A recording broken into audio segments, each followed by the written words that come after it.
Magandang gabi po sa inyong lahat. I will not bother you with any other statements except to say that I would like to present to you the one of the most respected minds of our generation, Senator Juan Ponce Enrile. Sir, it's your turn.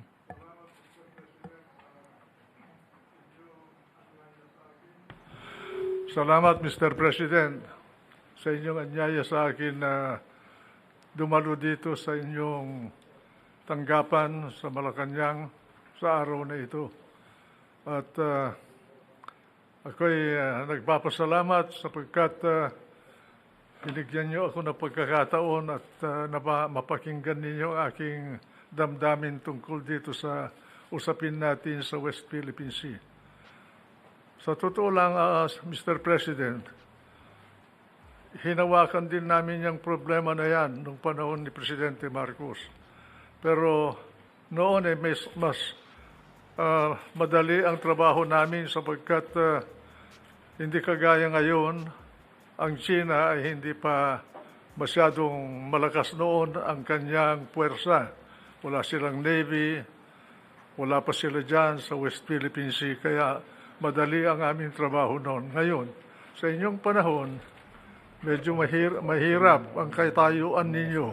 At binabati ko kayo sa inyong approach dito sa ating usapin sa West Philippine Sea. Hindi natin kailangan ang mainit na ulo dyan sa bagay na yan sapagkat yan ay malaki ang kaugnayan niyang usapin na yan. Hindi lamang sa ekonomiya ng Pilipinas, kundi sa seguridad ng ating bansa, ng ating mga kababayan, at lalong-lalo na itong lupain natin na minana natin sa Espanya at sa Amerika. Kaya po, ako'y nagagalak sapagkat pinakinggan ninyo ako at pinangangako ko sa inyo na kung kailangan ninyo ang serbisyo ko, gratis et amore, para sa bayan, para sa inyo, para sa ganon ay makatulong sa inyo, Mr. President. Salamat po.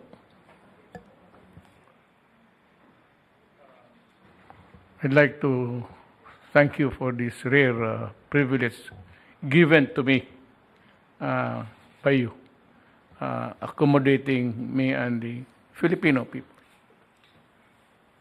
You can proceed now, sir, with your narrative for tonight.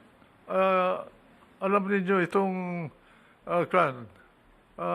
South China Sea ay masalimuot na usapin dito sapagkat ang China ay kaya gumagalaw dyan sa lugar na yan sapagkat nauukol yung bagay na yan, yung lugar na yan sa kanyang katayuan bilang isang bansa dito sa ating planeta. Pag may mga ibang bansa na makahawak niyan, lugar na yan, palagay ko mahihirapan ng China sapagkat 80% ng kanilang enerhiya at pati na ang kanilang mga pagkain sa China ay dumadaan dyan. At yan ay importante sa kanilang seguridad. Ganon din ang Hapon. Lahat ng kanilang pangangailangan na enerhiya, 60% ng kanilang enerhiya dumadaan din dyan. Ganon din ang Taiwan at lalong-lalo na ang South Korea. Kaya dapat kailangan na friendly ang approach natin dyan, hindi hard, assertive, and aggressive approach. Sapagkat kung hindi tayo magkakaunawaan sa China, ay madadamay ang interest ng ating mga kababayan, ang ating ekonomiya, pati na rin ang ating seguridad dito sa usapin na ito. Mr. President, ako po bilang isang Pilipino At isang nanungkulan din, ako po ay anumang oras, kung kailangan nyo ang aking tulong sa mga anuman na bagay sa ating bansa, gratis at amore, tawagin lang ninyo ako po. Sir, ang totoo niyan, ang bayan ang nangangailangan sa inyo hanggang ngayon. Ako, second lang ako doon sa linya, sir. At Salamat, salamat. Mr. President. Salamat. Yes, sir. Thank you. Thank you very much. You can now, proceed with the narrative You continue what you said. you Kasi gave you're us. inside. And if you can kindly relate to the nation what you told me in a conference just before. Kailangan, Mr. President, kung maaari ninyong payagan na imungkahi ko ito, dapat ang bansa nating Pilipinas sa inyong liderato ay gawin na malakas ang ating kakayahan na manindigan ng sarili sapagkat dito sa mundo na ito, ngayon, hindi tayo maaaring umasa sa ating mga kaalyado kahit na sila na ang malakas na puwersa sa ating planeta sapagkat marami din silang mga problema sa kanilang buhay, sa kanilang bansa. Marami pa silang problema sa panglabas. Kaya dapat palakasin din natin ang ating ekonomiya, ang ating puwersa militar, at naintindihan siguro yan ng China sapagkat yan din ang ginagawa nila para sa ganon ay sila ay manatili na isang bansa na malaya. Kaya Mr. President, I congratulate you for your effort to see to it that the country will survive in these critical times. Hindi dapat gamitin ang mainit na kaisipan na kagaya ng mga kritiko natin. Dapat balance lang ang approach natin at mahinahon. Dad, what you said inside, you say again. Ah. Lahat ng sinabi mo kanina, sabihin mo. Ngayon. Sir, if you can kindly relate to us now what this is the problem of the West Philippine Sea. Alam no po ninyo, nung ako'y nasa Senado, Senate President ako noon, inimbita ako ni President Aquino isang hapon doon sa palasyo, doon sa cabinet room. Nung dumating ako doon, akong unang dumating. Pangalawa, dumating si Senator Trillanes. Pareho kaming senador noon. Meron siyang ibinubulong sa akin na treason. Di ko naintindihan yung gusto niyang sabihin. Pagkatapos nung dumating na si Albert Del Rosario, kalihim ng Department of Foreign Affairs, at kasama niyang presidente, umupo sila. Binibriefing kami ni Del Rosario tungkol doon sa nangyari sa Scarborough, Seoul. At mukhang nagkaroon ng alitan ang pangkat natin at ang pangkat ng China doon. Ngayon, sinabi ni Trillanes na nagpunta siya sa China at kinausap niya yung mga namumuno sa China tungkol doon sa bagay na sa problema na yon. Ako naman, bilang presidente ng Senado noon, tinanong ko sa kanya, anong karapatan mo na nagpunta sa China? Yung ba, kusang loob mo lamang ang nagpunta ron? Sabi niya, hindi. Nagpunta ako doon, may authority ako. Sinong nag-utos sa'yo na pumunta ron? Pagkatapos sumagot si Presidente Aquino, sabi niya, ako ang nag-utos sa kanya. Sinabi ko kay Presidente Aquino na dahan-dahan, Mr. President, medyo masalimuot yata yan sapagkat hindi natin alam kung anong mga pinag-usapan nila ni Trillanes doon sa mga nakausap niya sa China. Kaya mag-iingat tayo. Pagkatapos noon, si Secretary Del Rosario, binigyan ako ng sulat ni Ambassador Brady natin sa China na nagrereklamo na itong si Trillanes ay binabypass siya. Yung pala, si Trillanes pasok at labas sa China na tila hindi na dumadaan sa immigration dahil inuutosan yata siya ni Presidente Aquino. Kaya sinabihan ko sila na dapat huwag natin gawin yun sapagkat bansa ang nauukol dito. Nagkaroon ng mediation. Ngayon, ang mediator pala doon ay ang Amerika. Ang question ngayon na hindi ko masagot at hanggang ngayon hindi ko alam kung sino ang humingi ng tulong ng Amerika. Ang Amerika ang nag-mediate. Nagkaroon ng kasunduan dahil sa mediation ng Amerika na umatras bawat China at Pilipinas doon sa area ng Scarborough. Sinunod ng Pilipinas yung kasunduan sa ilalim ng mediation ng Amerika pero ang China ay hindi sumunod. Ngayon, ang question ko, kung ang Amerika ang naging mediator, unang question, sino ang humingi ng tulong ng Amerika? Pangalawa, bakit nung hindi tinupad ng China ang kasunduan, umatras din siya? Bakit hindi man lang pinagsabihan ng Amerika ang China na tuparin niya yung kasunduan? Ang impression ko bagay, parang ginamit lang tayo doon sa bagay na yun. Ano man na interest ang nauukol para sa Amerika, hindi ko alam. Pero ganon ang impression ko. Hanggang ngayon, hindi ko masagot kung bakit yung mediator natin ay hindi tayo tinulungan para tumupad naman ang China para doon sa kasunduan na umatras sila. Kaya ngayon, sila ang nakapwesto doon, tayo nawala. Yan po ang natatandaan ko na pangyayari dyan sa problema ng tinatawag natin na panatag, isla ng panatag.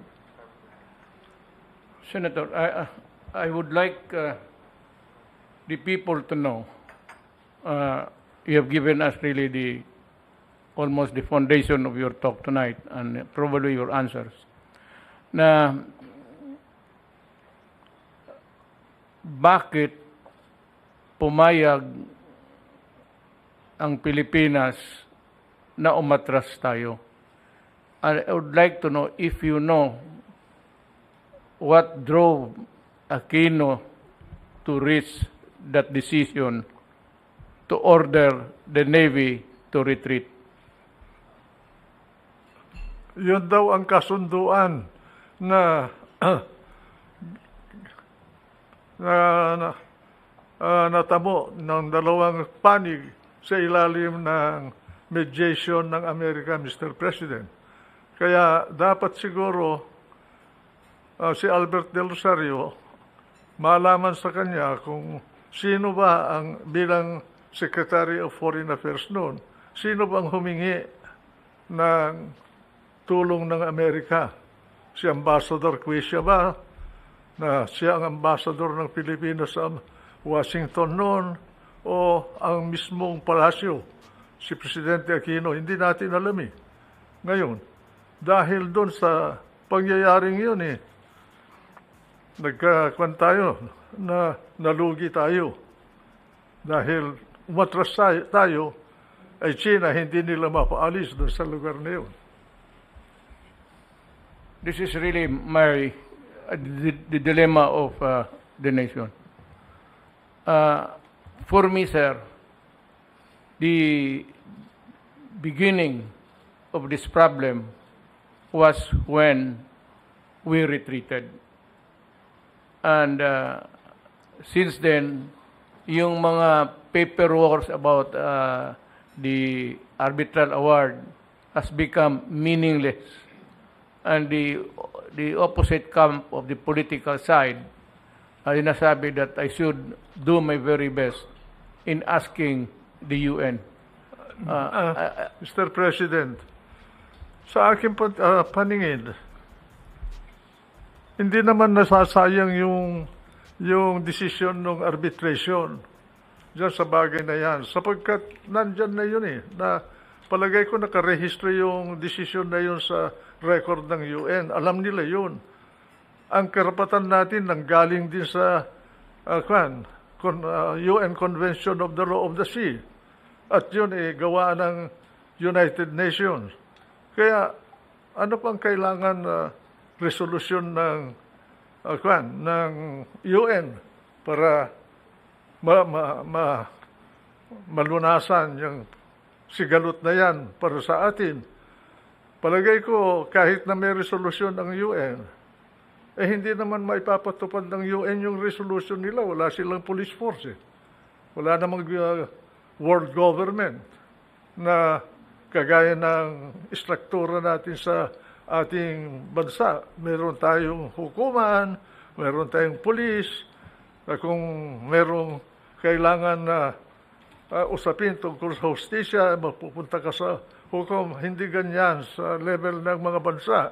Sa level ng mga bansa, ang nananatili dyan kung ano ang kakayahan mo kontra sa kabila. Yun lang.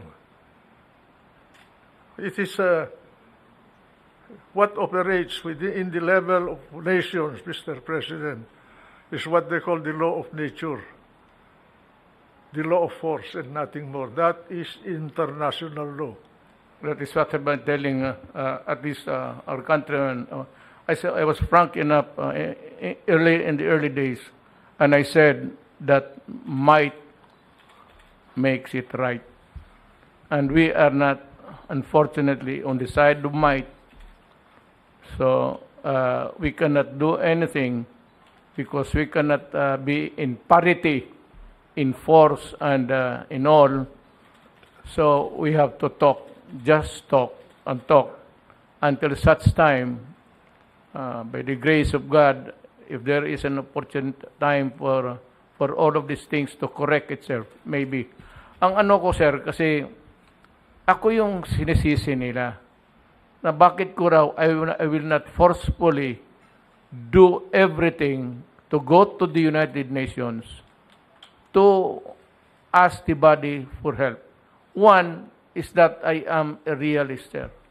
And if this question is as big as the West Philippine Sea, this will eventually reach the Security Council. Mr. President, in the first place, you were elected by the Filipino people to be the leader of this country. Nobody else can frame the foreign policy of the country except the president of this country. That is true to us and true to other countries. Not even the Supreme Court can interfere with your foreign policy. That's the highest political act of a president. And I wonder why people keep talking without understanding this system. No one else can frame or formulate the foreign policy of the Philippines except President Rodrigo Roa Duterte. That's what Not Carpio, Albert Del Rosario, or Juan Ponce Enrile. There is only one person. That's the President of the Philippines. That's what I've been telling them, sir. What could be more genuine to a title, to a right, to a claim, than the paper itself of the arbitration? Our claim springs from the UNCLOS, Mr. President. It was simply interpreted by the arbitral body in accordance with the dictum of UNCLOS. Of course, apart from UNCLOS, earlier we got involved in the West Philippine Sea because of the discovery of Tomas Cloma during the regime of President Carlos P. Garcia. And that discovery during the presidency of Carlos Garcia, nothing was done about it. And also during the time of Dadong Macapagal as president of the Philippines, because they were busy about something else in the country. And during the time of President Marcos, Cloma ceded his rights over Freedom Land, that was the name given to that area by Cloma, to the Republic of the Philippines. That was the first source of our claim to the area.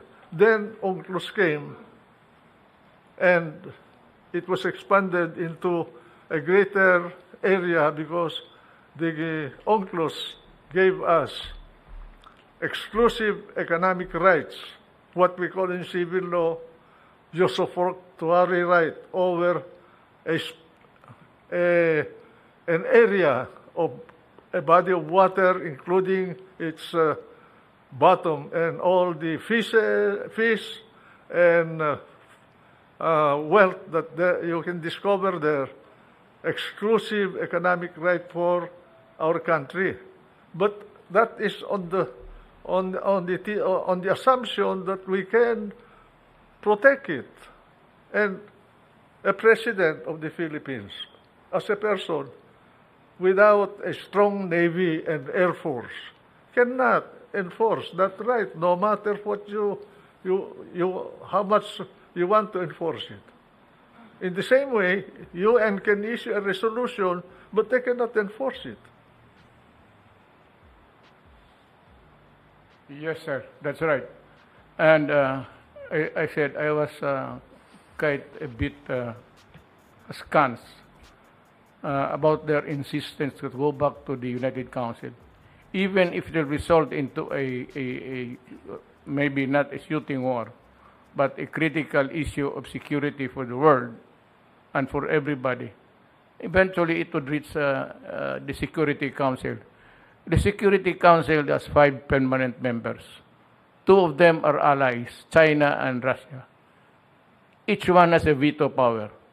I said, if I started the violence now, I said, UN will intervene, and the Security Council, America, China, Britain, France, and the United States. Mr. President, Wala. you are answerable only to history for your foreign policy. Yes, sir. Only history will judge you. And I think that history will judge you very well. If I were in your place, I would have done the same thing. What else can a president of this country do under our present national circumstance? You can shout, you can beat your breast, you can raise your fist without any backup. That is just noise. Sir, in the early days of my administration, I announced a change of the direction of our foreign policy from being pro-Western to just neutral. Just playing it safe in the meantime, because there might be really a trouble brewing. So, nandito lang ako sa gitna. That's the reason why I went to China, and I was prudent enough to bring along my cabinet members at the time, early days. Some of them are now here. Yung mga military, sir, General Anyo was then General Chief of Staff. Delphine Lorenzana, Secretary Lorenzana was my DND. Pati maraming Esperon was there, sir. So just to make sure. And pointedly, I said to President Xi Jinping, in front of everybody, 2 panels opposite each other. Sabi ko, Mr. President, there was a long discussion. But I said, Mr. President, I know that we have conflicting claims. But, I have plans of going to the West Philippine Sea to dig my oil. At tapos, sir, ang sagot ni President Xi Jinping, almost in whisper. Parang ganito, sir, magkaharap. Sabi niya, in front of the witnesses that I brought along, just to make sure that I will be correct all the time. Be prudent about it. Sabi ko, magdig ako ng oil. Sabi niya, in whisper, you know, Mr. President, please do not do that. Please do not do that. You will just sour up, or, you know, we have a new beginning here, new friendship found. But if you do that, he said in the almost whisper, there will be trouble. Sa totoo lang, Mr. President, ito sinasabi ko hindi dahil ako anti-American. Hindi ako po hindi anti-American. Sa mga Amerikano, marami akong kaibigan at meron akong apo na Amerikana. Ngayon, iba yung mga American citizens sa kanilang gobyerno Sa kanila, yung gobyerno nila, national interest, palagi ang pinagbabatayan nila ng galaw nila sa larangan ng relasyon ng mga bansa. Sa totoo lang, sa karanasan ko bilang Secretary of National Defense, nung panahon ni Presidente Marcos, hindi natin maasahan ang Amerika sa mga ganitong usapin. Nung Secretary of Defense ako po, nung kasagsagan ng Vietnam War ng Amerika, humihingi kami ng delivery ng Amerika ng 2,500 Armalites. 2,500 na Armalites lang po ang kailangan namin doon para labanan namin ang mga nanggugulo sa ating bansa dito sa Luzon at ganoon din sa Mindanao. Sapagkat noon, ang mga baril lang namin ay carbine at garand. At ang aming puwersa noon 48,000 lang po ang kabuuan ng sundalo natin. Nandyan na ang PC, nandyan na ang Air Force, nandyan na ang Army, nandyan na ang Navy, nandyan na ang Coast Guard. Ngayon, pumunta kami ni Presidente Marcos doon sa Clark Field. Isang araw, tanghali yun. Dahil dumating yung si Admiral Gaylord ng 7th Fleet na nakabase sa Hawaii. At hinihingi namin ang delivery ng 2,500 na Armalite para sa militar natin. Ay sabi niya sa akin na hindi low priority kayo sapagkat kailangan namin ng baril sa Vietnam. Sabi namin, meron kaming problema dito, kailangan namin ang ipinangako ninyo. Sa madalit salita po, hindi kami nakakuha. Kaya dahil doon sa karanasan na yun, bilang sekretaryo ng kalihim ng Department of Defense noong mga panahon na yun, minungkahi ko kay Presidente Marcos, kung ganito ang trato sa atin ng Amerika, nandito ang base militar nila.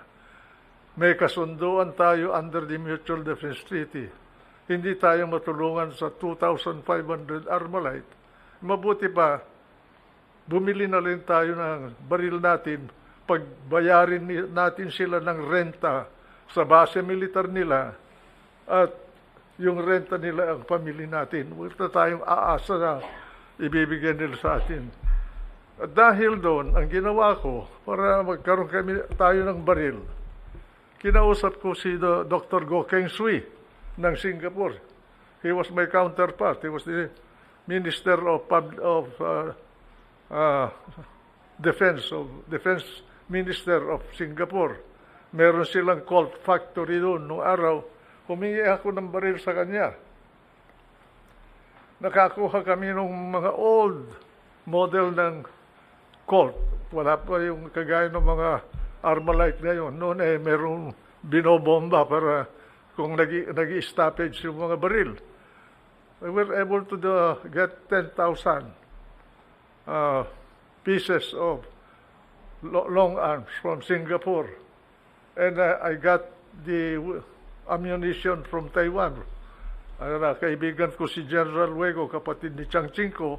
He was the head of the arsenal of Taiwan, and I was able to get the bullets from him. Kaya, ang kapalit naman noon na binigay namin sa Singapore na pabor, nag-istasyon sila ng isang squadron ng kanilang Air Force dito sa Clark natin at for training purposes. Kaya naagapan namin ang seguridad ng bansa dito sa Luzon at sa Mindanao noong mga panahon na yun. Kaya kung aasa tayo sa tulong ng Amerika, lalo na ngayon, magulo sila sa Amerika at marami silang problema. Nandiyan ang problema sa Gaza at Israel at Palestine ngayon. At ganon din, umaalma ang Russia. Palagay ko, kahit napupunta tayo sa UN, mag-i-issue ng resolusyon ang UN, aasahan ng UN na magpapairal nun Amerika din o yung may mga kakayahan. At palagay ko, sa panahon na ito, walang bansa na pwedeng makaya ang China. Kaya tama yung posture ninyo na kausapin ang China dito sa bagay na ito. Huwag gagamitin ng emosyon at init ng ulo. Yes, sir. I would like to explain to the nation that sometimes I must admit that I am harsh with my words. That is my nature and I cannot change it at this time. Gusto nilang ipasa sa akin yung to attribute to me, against me, yung pagkakamali nila. Siguro kailangan malaman natin kung saan ba nanggaling yung koneksyon ni Trillanes sa Beijing. Paano siya nagkaroon ng koneksyon doon? Mismo ako. Naging guest ako ng Beijing. Wala akong koneksyon na kagaya ni Trillanes. Paano siya nagkaroon ng koneksyon na gano'n na pwede niyang lapitan ang mga pinuno ng China nung panahon na yun? Pati Presidente Aquino, palagay ko, wala siyang ganong koneksyon. Bakit si Trillanes ay nagkaroon ng koneksyon na gano'n? Yun ang isang misteryo na hanggang ngayon dapat malaman kung anong kasagutan. I do not demean or belittle our armed forces. Ang akin lang, sir, it is really a wonder to me why, of course, it's only President Aquino who can answer it, why he chose a military man to do the back channeling. And the problem is it was so secretive, almost a sub rosa type of negotiation that was kept secret. Now, you can name the people, we can insist on knowing the people, pero yung tataguan mo, sir, yung anong developments doon. And this is really my $64 question to everybody. The mystery, Mr. President, to me, was why Trillanes and not someone else? From the Foreign Service. Why Trillanes? Of the senators who were incumbent at the time, why was Trillanes selected as the negotiator for Aquino? And where did Trillanes get the influence over some authorities in Beijing in those days? Yes, sir. I understand That is the puzzle to me. He traveled to China 16 times, and during his last visit, the 16th visit, shortly, sir, but 2 days after, we lost the Scarborough Shoal. Maybe he should explain to the nation how he got that kind of an influence to be able to reach out to the higher-ups in China. Not just anybody can talk to any member of the Politburo of China. He must have been a very influential person in China to be able to do his work as he did. And how did he acquire that influence? That is a mystery to me, Mr. President. So with me, sir, I would say, so dapat one of these days, maybe the Filipino people should demand the truth. They should If ask. they cannot get it from the mouth of Trillanes, because maybe it would be a self-preservation thing, then at least some people in the foreign ministry, especially our ambassador at the time, Ambassador Brady, can explain, because as I understand from you earlier, he was not allowed by Trillanes to take notes. Alam mo kasi, sir, ganito yan para sa mamalaman ng mga taong Pilipino. Kagaya ngayon, nandito kami. Sa likod natin, yun yung mga yung ambassadors, pati mga stenographers, kumukuha ng record. So, maybe I learned from you earlier na Trillanes did not allow him to take notes. Ang problema ko diyan, Mr. President, bakit si Trillanes? Pangalawa, bakit binaypas niya yung embahada natin sa Beijing? At sa impresyon ko, pati si Del Rosario, nakalihim ng Foreign Affairs noon, ay binaypas din niya. Walang kamuang-muang si Del Rosario doon sa meeting na yun na tungkol doon sa pinag-usapan sa Beijing. Ngayon, at nasan na yung sulat naman ni Brady, dahil binigyan ako ni Del Rosario ng kopya, marami kasi akong record, wala na akong panahon na tumingin doon sa aking lumkat doon sa aking mga records. Nasa kanya yun, copy lang yung binigay sa akin eh. Bakit wala sa Department of Foreign Affairs yung kasulatan na yun? Dapat nandun yun. On files. Official record yun eh. You're correct, sir. Yun nga ang problema natin. There is a monkey wrench in arriving at the truth. And that is really what happened in the negotiations. And why, bakit nag-atras tayo? What prompted Aquino, or upon whose advice? Because I do not think that President Aquino would just decide on his own when he knows nothing about it, even the negotiations. So, Mr. Consino, who prompted him to arrive at that decision? Tayo ang na-11.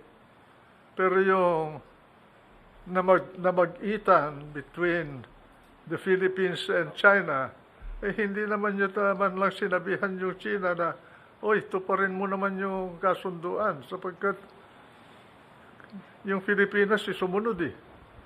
Bakit hindi ka sumusunod? Wala eh. Walang nangyaring ganun eh. Unang-una, kung basahin mo yung Mutual Defense Treaty, ang sinasakop lang nung kasunduan natin sa Amerika ay kung may atake sa ating mga fighter planes o ating mga barkong pandirigma sa Pasipiko, saka lang pwede nating gamitin yon.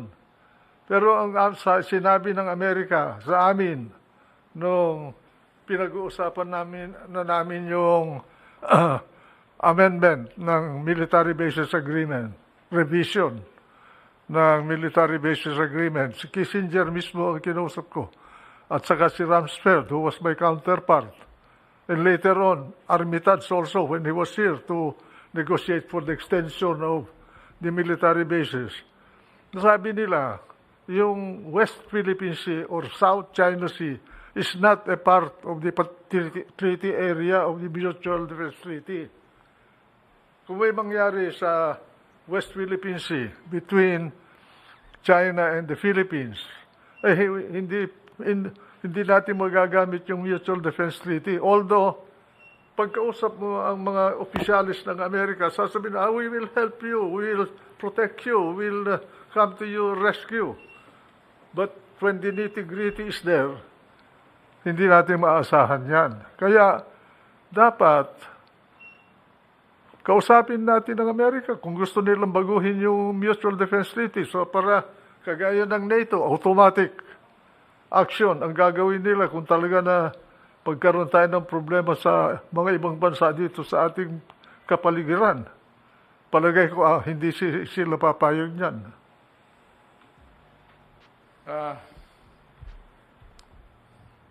I don't know what I said. I'm just a few months away from my presidency. But I'm really greatly worried about this situation because there will be a time that we will be looking towards the resources of the South China Sea or the West Philippine Sea. There will be a time that itong oil, gas, and everything, which you said to run into billions, I do not have the figures, they might take an interest on that. And that is the time when I said that there will be a real problem. Not so much now. I might maybe keep silent about it. Alam mo, Mr. President, pinag-uusapan natin talaga dyan. At ang bottom line nito ay kayamanan. Yes. Ang kayamanan na nandyan sa West Philippine Sea na yan, according to the best estimate, or rather, the proven reserves of oil and natural gas sa West Philippine Sea is 7 billion barrels of crude and 900 trillion cubic feet of natural gas. That's a very big quantity. That is already proven. It's there. Ang estimate ng China, kaya ganyan ang galaw ng China dyan, ay there is a potential of 130 billion barrels of oil in the West Philippine Sea. So with that amount or volume of wealth to be harvested, I doubt whether China will easily bow to anybody without asserting its rights over the area. Apart from the fact that to China, West Philippine Sea is a very strategic route. If that area is closed or controlled by America, Japan, or any other country, China in 2 months will wither away as a nation. They will have famine, riots, they will have no economy because 80% of their energy passes through the Strait of Malacca, through the West Philippine Sea or South China Sea to China. Or even Japan will suffer also if that is controlled by someone else. That's why China is very careful not to antagonize Japan because Japan has the capability. It's the number 2 naval power on this planet at the moment, second to America. And they have nuclear capability. Because the moment China controls the South China Sea, they can isolate South Korea and Taiwan and Japan. So it's a very delicate balancing effort in this area.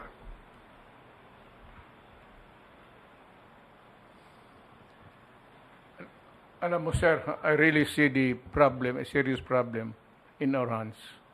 And it's quite comforting to me na malaman ko na ano ang totoo from your mouth. Because sabi ko, to me, you're the most authoritative Senate President ka noon.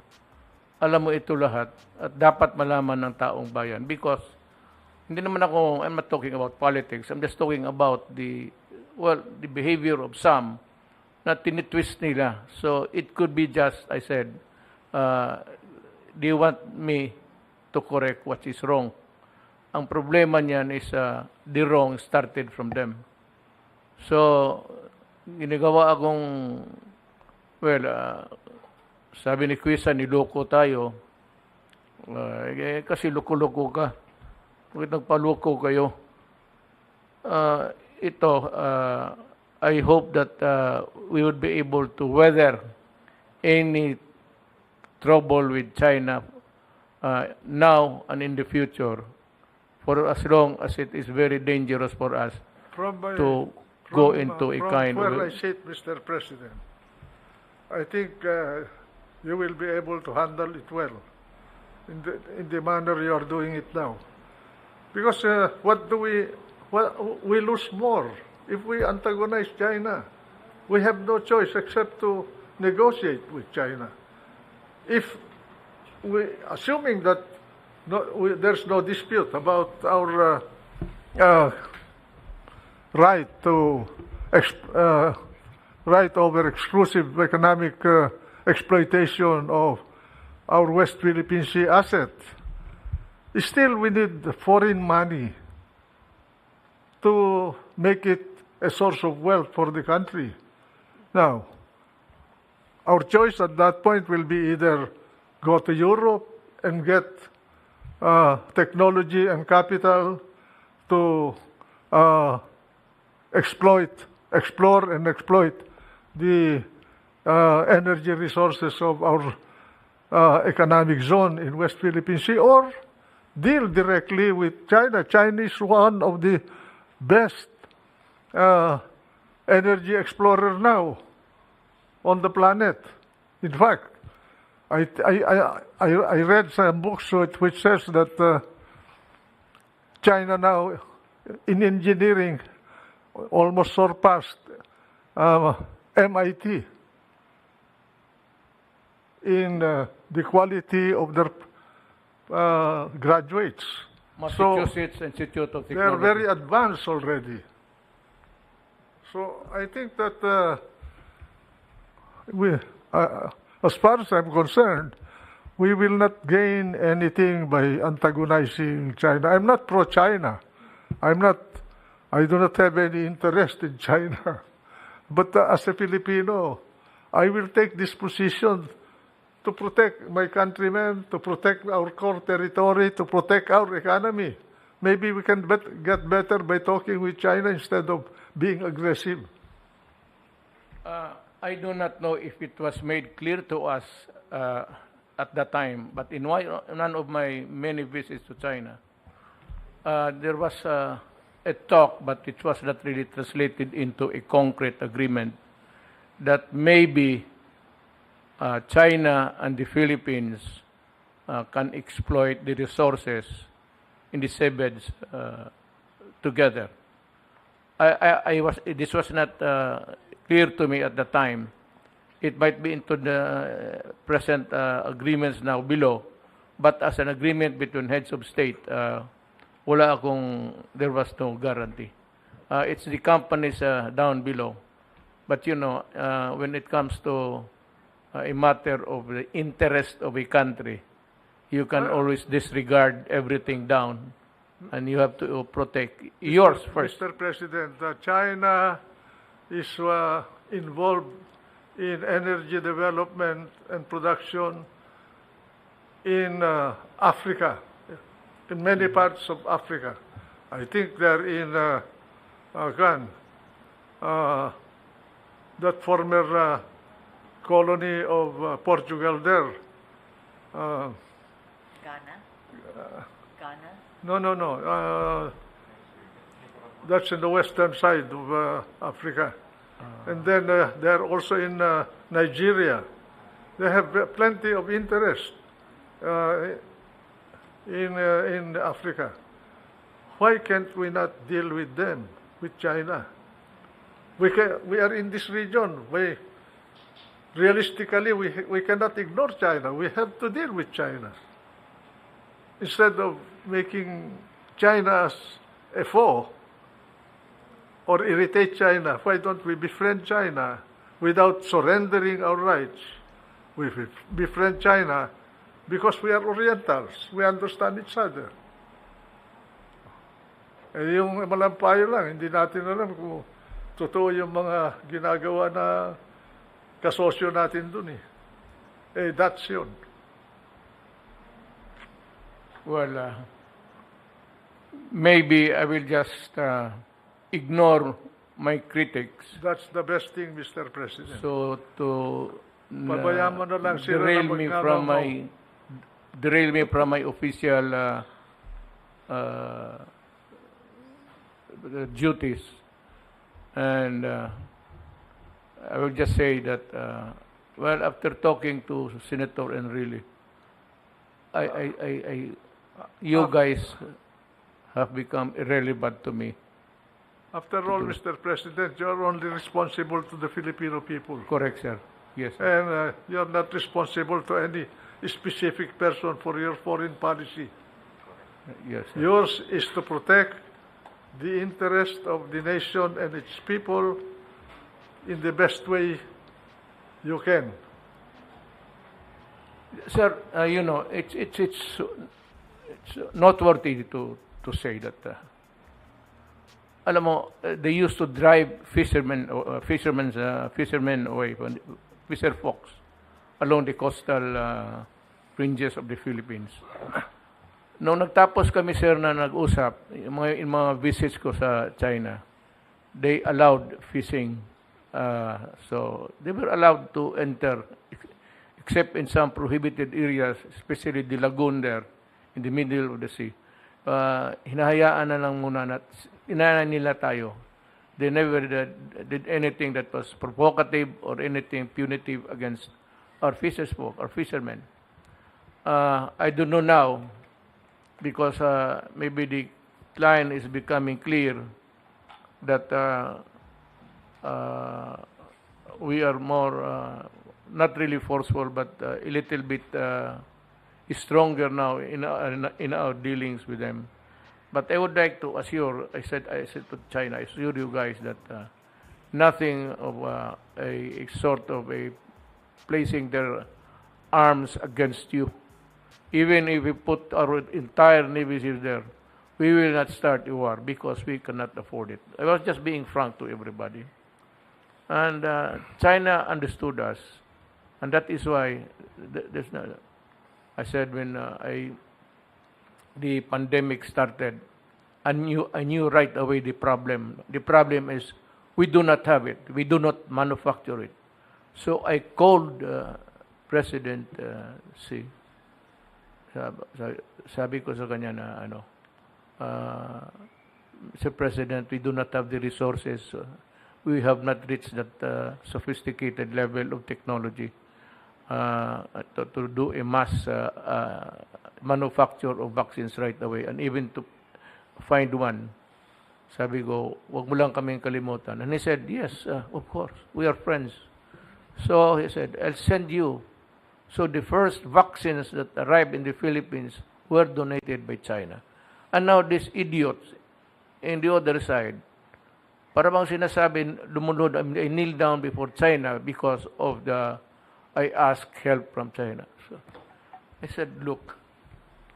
Sa totoo lang, Mr. President, kagaya nung sinabi ko na pag kundi tingnan ninyo, ang China, ang kino-question lang niya sa atin, yung claim natin doon sa West Philippine Sea. They do not question yung core territory natin na binakuran na natin under the UNCLOS. Rine-recognize nila yan. Pati yung Denham Rice, hindi nila pinagkikialaman yun. Sapagkat sa kanilang paningin, against everybody on this planet, they discovered all of these islands themselves ahead of time, just like the Europeans discovering Asia and Western Hemisphere in the past. Yun ang kanilang position.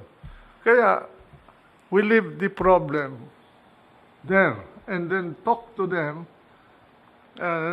friendly in order that we can get a better deal with China. We have to deal with China. We cannot afford to antagonize China. That's my position, sir, ever since. So, ganito na lang. Ito yung paghingi ko rin ng bakuna, inisyo, sabi ko, no, it's not wrong to express gratitude. Binigyan tayo ng wala eh. Yung panahon na kailangan natin, binigyan tayo. Ano ba naman, tapos makipaghira ka pa sa panahon ito, wala ka nga ng bakuna eh, bakuna lang. Tumutulong naman sila sa atin. Yeah, that's good. So, they are picturing me to be a traitor. Ano daw ako yung, I am a traitor to my country, and that's treason.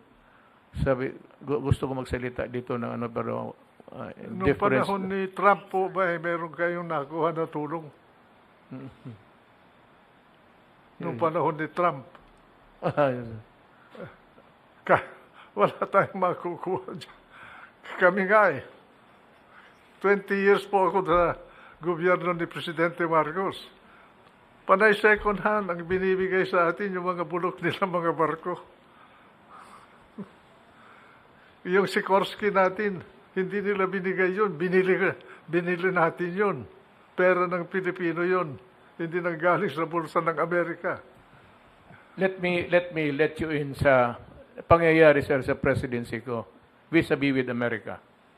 One is early on, we need something like so many Armalites, thousands, 23,000 I think for the PNP. Alam mo, hinold yan ng Congress because they said that human rights violator daw ako and it will be used against my citizens. Matagal na lang, hindi lang ikaw po ang ginandyan nila. Si Presidente Marcos nga eh. Tsaka yung helicopters ko, nag-order ako, tapos gusto kong i-cancela, but they reconfigured the route of the, kasi nag-back out ako sa deal, but we were able to succeed by selling helicopters to us. Bell helicopters, but made in Poland. So, kasabi ko kasi, you know guys, I am not really begging you for these choppers. If you cannot give it to us without strings attached, without any criticism, I'll buy. Pero kung iba, sabi ko, I'll go to Russia and buy. So, yan ang sinabi ko sa kanila. And they softened. At eventually, pinadala nila yung yan ang problema sa, one thing, the problem with America is human rights kaagad. The lobby is so strong that, the State Department, the lobby, the State Department is inhabited by a cross-section of different race. So there's a conundrum of, the discussions there. One high maybe high-level official who comes from a Filipino stock would lobby for his country, and then the other one. So, hindi talaga natin maintindihan itong State Department. That's why I said, I would like to stay away from you. Nung panahon namin po, nung panahon ni Presidente Marcos, I requested for a squadron of F-16s. Ayaw nila po magbigay. Basta sabi nila, tama na yung mga F-5s ninyo. Pati helicopters, yung mga luma na helicopter nila ang binibigay sa atin. Nagbabagsakan, sir. Nagpunta ako sa Connecticut, doon sa pabrika ng Sikorsky. At bumili kami ng Sikorsky, pera ng Pilipinas. Hindi galing sa Amerika yun. Kaya pinagbayad natin. Nung araw, hindi nagbabayad ng renta ang Amerika sa base militar nila eh. Libre. Wala silang binabayaran. Kaya dahil dun sa karanasan namin, pinagbayad namin sila ng renta. At Well- saka, noong presidente na si Cory, at matatapos na ang termino ng military bases, pumunta dito si Armitage. Trinabaho niya yung extension. Kinausap ko ni Armitage kung pwede na tulungan ko sila. Sabi ko, hindi pwede, Richard. Ako, ang kaisa-isang opposition senator ni Cory. 23 ang senador niya. Bakit hindi niya maipasa yung extension? I have to take an opposition position. I will vote against the extension. Nung primero kami lang dalawa ni Bobby Tanyada against extension. Sumama sa amin sila Joey Salonga, sila Maceda, sila Sotero Laurel, dami. Kaya naging 11 senators of Cory plus me made 12 to terminate the military bases agreement. That they have substituted it with another ruse system, itong visiting forces agreement. Now, under that agreement, it is entered into by Aquino again. It's up for renegotiation. And that power belongs to the President. I should have an idea, hearing from you, what I should do. Kaya ipaulit-ulit ako na iba yung gobyerno ng Amerika sa mga mamamayan ng Amerika. I-distinguish natin yun. If you are dealing with the government of America, you are dealing with a bureaucracy that talks about nothing else but their core values and their national interest. Kaya human rights, democracy, I agree. Freedom, all that. But sasabihin sa iyo, they are charitable to us. Ang gobyerno nila, madidisappoint po yung mga kritiko natin just sa bagay na yan. So, this may order now to the cabinet and to all and sundry, yung talking for the government to reframe discussing itong West Philippine Sea with anybody. If we have to talk, we talk, and tayo-tayo lang, and there is one spokesman, si Secretary Harry will do it. Now you get the picture. Mr. President, if I may suggest, we get what we can get from China on the West Philippine Sea, use it to strengthen our military capability and exploit Benham rice, Philippine rice. Yes, sir. Benham rice is exclusively Philippine property. Yes, that's right, sir. I have made it clear to the world, that I will not allow any intrusion there. Well, of course, the right to innocent passage is everybody's privilege. But to allow anybody even to just try to exploit or to even to look, I will not allow them to do that, because that Philippine rice belongs to the Filipino people. All I can say, Mr. President, is we must do everything to avoid irritating China or giving China a reason to Be angry. deal with our core territory, because our core territory is very important to China. It's like a fence from the Kuril down to Honshu, all the way to Ryukyu, Formosa or Taiwan, to the Philippines, all the way to Indonesia. That's the first line of defense of America. And they cannot penetrate that. The only way for them to get out of the West Philippine Sea is either they go up over Hokkaido and exit in Leperouse Strait, or they pass through the Strait of Luzon between Taiwan and Batanes, or they go south and veer east behind Balabac and pass through the Sulu Sea to the Celebes Sea. That's why we must never give China a reason to attack our core territory. We have enjoyed the best That is the bottom line. we have the best of Nothing more, relations. nothing less. We have the best of relations now. We will not wait that. We will not waste that. Bakod tayo ng China from our northernmost island, Amianan, all the way to Sabah. Parang bakod yan sa kanila. Bigyan mo sila ng rason para invade you. Ano magagawa ng Amerika? They will not risk a nuclear war They will with not. China for us. The next war will be fought on nuclear basis. Wala na yung conventional, sir. Wala If it na. is war against big powers, it will be a nuclear war.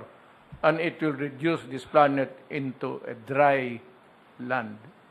Vulnerable din ang Amerika. Yan nangyari na sa kanila, yung pipeline nila. That's already a signal that there is some vulnerability on them. Tayo rin, we are vulnerable. If we irritate a country like China, we cannot patrol all our islands from the north all the way to the Sulu Sea. We are a porous country. Yeah, very poor. Kung ang mga Hapon nga, they were not able to guard the coastlines of the country. That's why the Americans were able to supply us with firearms in March of 1945 already. When the war broke out in 1941, December of 1941, the only time the Americans came to us to help us, the guerrillas I'm talking about, was March of 1945. That's a period of agony for the country. MacArthur abandoned us. And then they wrecked Manila. They destroyed. The Japanese did not destroy Manila. It was destroyed by the The Americans. heaviest bombing to occur in Southeast Asia at that time was when they bombed Manila to rubble. So, I would like to just study very carefully with the advent or with the coming of the renegotiation of the visiting forces agreement. Something has got to give. It could not be nihinuhay lang sa atin. At least in my time. But I said, I made it clear. But, well, I have not been to America for the longest time. The last visit was about 10 years ago, and President Trump invited me several times, but I said, for as long as you treat us like, something which is an inferior, ginagawa mo lang kaming detachment ninyo. You are making the Philippines a sort of an early warning device detachment. Bago mag-abot ng Amerika. And I said, this cannot happen during my time. Mr. President, critics you'll always have. If I were you, I will not mind them. Just mind history, the Filipino people. Yes, sir. So, alam ng tao ngayon bakit ako hindi sumasagot. And this is the best advice that I got ngayong gabing ito. So, it's been a long talk. Sir, I would like to thank you again Anytime, for Mr. President, gratis et amore. nalaman I'm at ng your beck and call. Filipino. To me, you're the only one that matters. So, if you say that I do not waste my time with them, so I will not waste my time to them. And this will be the beginning tonight rather, hindi na ako mag beginning tonight, Huwag hindi mo na nang ako sagutin, Mr. President. They will enjoy that if they are being answered by President. Okay. I said, everything is clear to us. Mga kababayan ko, I do not talk fluent Tagalog, but everybody understands the Tagalog dialect. At least narinig na ninyo sa ating one of the best minds of our generations sa bunganga niya what is really the score between the salting of China and the Philippines and how we are navigating peacefully to avoid trouble with China. It is not to our advantage, as the senator has said, that we go out and quarrel with China. Ako wala rin akong nakita. So, the senator is one with me. I am happy that I said one of the best minds of ating generation has agreed with me. Maraming salamat po sa inyong lahat.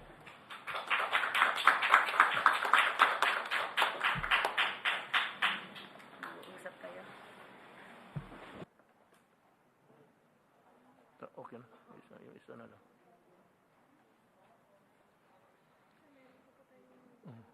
Ibang episode na yan.